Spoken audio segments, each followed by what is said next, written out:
Hi Blood Bowl fans, King Ghidra here. It's been a long time, but it's great to be back. And in this video, I'm going to be talking about a change to the winnings and fan system in Blood Bowl 2nd Season Edition. And this is quite a big change and is really going to influence the amount of gold that players end up with after playing their games. So let's jump in and start having a look at how it has changed. Now, what we can see on screen here is the original system that's been around for a very long time as part of Blood Bowl 2016, and in fact before that in the CRP rules that were the standard Blood Bowl rules for many years. And this was a pretty simple system. It was a D6 for your winnings. You got an extra 10k if you won the game, and you got an extra 10 to 20k for any fame you had. So, you know, the winner of the fame roll at the beginning of the game, and this could be either 10, 20, or in fact nothing if you lost that roll or if both players rolled the same.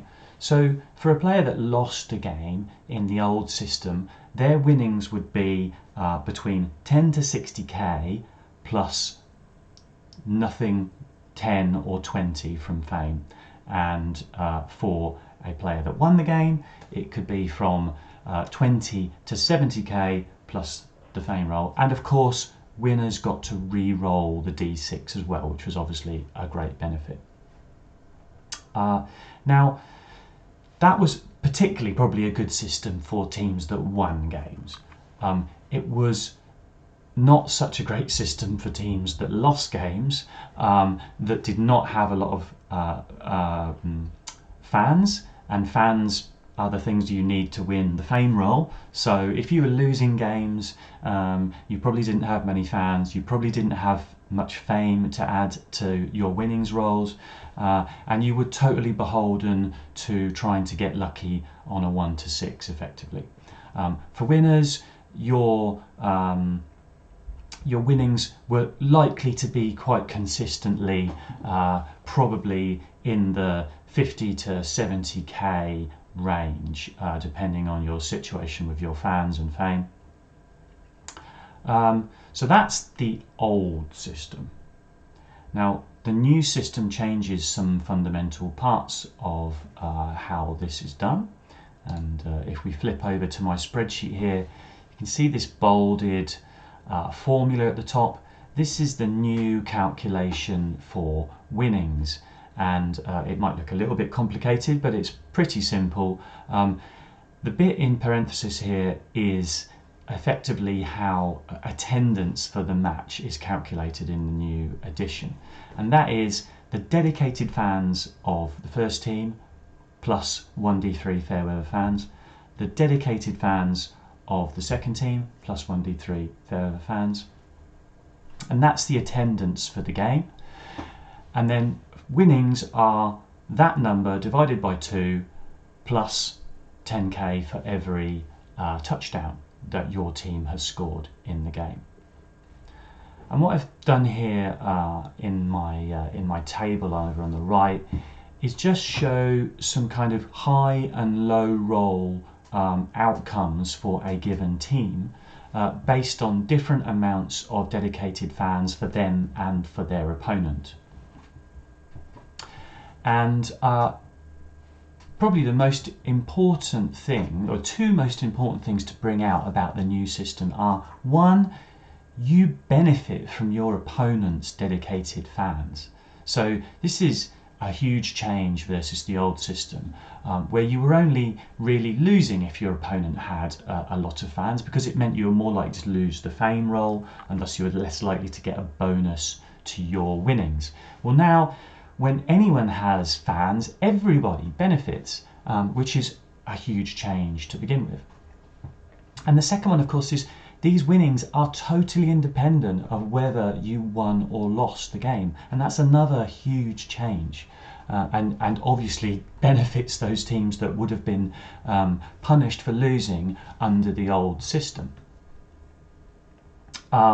And I guess another key thing to bring out here, of course, is, and just to reiterate, is that scoring touchdowns is great for you, again, win or lose. So you're kind of incentivized to play positively and try and score here, regardless of the match situation, because you will simply gain more winnings from scoring touchdowns, which is again another great thing. And the other thing, I guess, really to bring out here, and you can see for yourself looking through the table, is that the numbers can go quite high quite quickly. So the range that this table covers is just in the range of you or your opponent having between 1 and 4 dedicated fans. Now every team starts with 1, that's the absolute bare minimum. So the top 3 rows of this table here are kind of the worst that can happen for teams straight out of the box who invest absolutely no money in their dedicated fans. But of course that situation is going to change very quickly for a couple of reasons. One of them being that, of course, you can start your team with more than 1 dedicated fans. It's 10k. It's a purchase, just like assistant coaches or any other thing that you can add to your team. And of course, generally most teams do tend to have a few K sitting around as part of team development. So it's very easy for teams to start with these higher numbers of dedicated fans. And as you can see from the table, that very quickly starts to accelerate the amount of money that you bring in after the game. And again, as shown here, if your opponent is also doing the same thing, then they also help to increase that amount of money.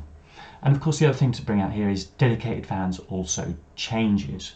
So just like fan factor in the old system, when you win or lose, your dedicated fans can go up or down.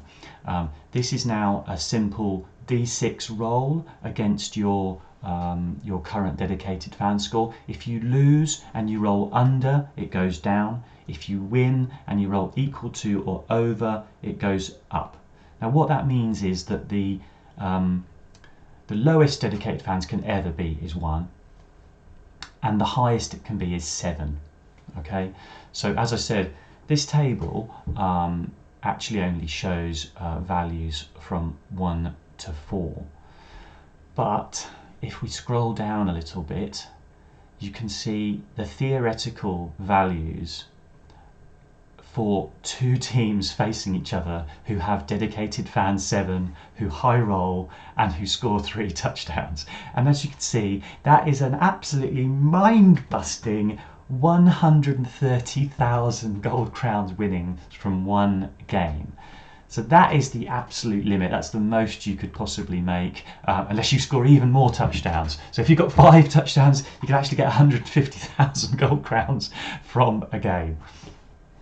But obviously, realistically, what we're looking at are going to be probably numbers in these slightly more mid-range. I think it's very likely that most teams will be able to maintain dedicated fans in the 3 to 4 range, right? And as you can see, with our different D3 rolls and amounts of touchdowns, these are the kind of numbers that you're going to see out of winnings.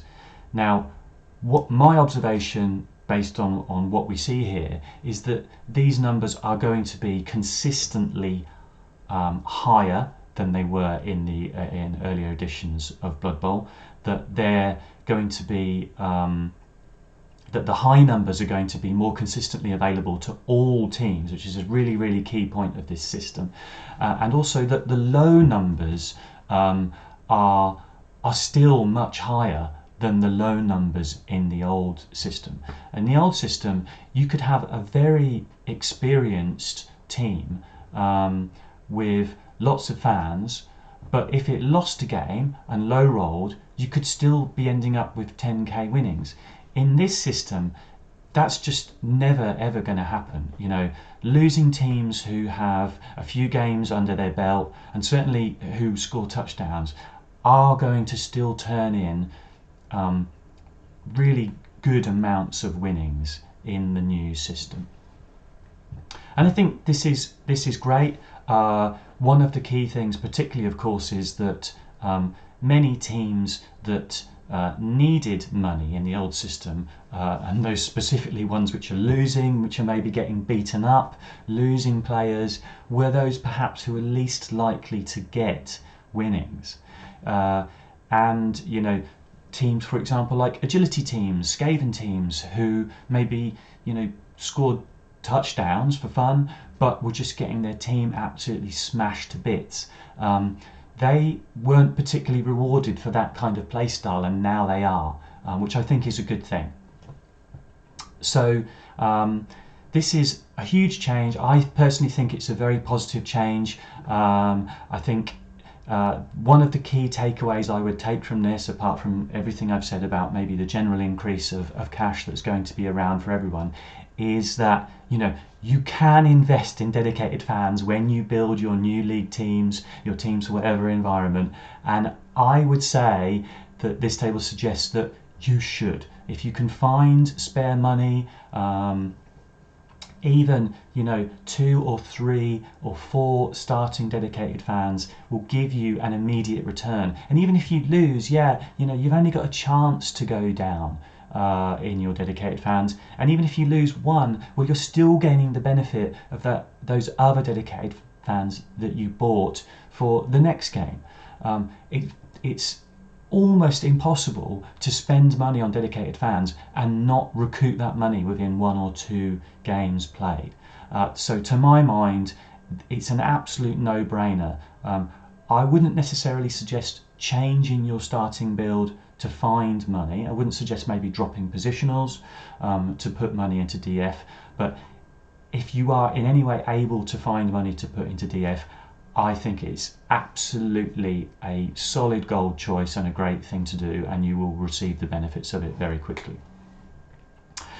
So that's a fairly brief overview of the new system. I think it's really worth having a look at it and taking on board how it's going to benefit you, and particularly trying to get into that mentality that in the new system we all kind of benefit from each other's success in Blood Bowl. I think that's a great position to be in, and I think this is a great change to the game.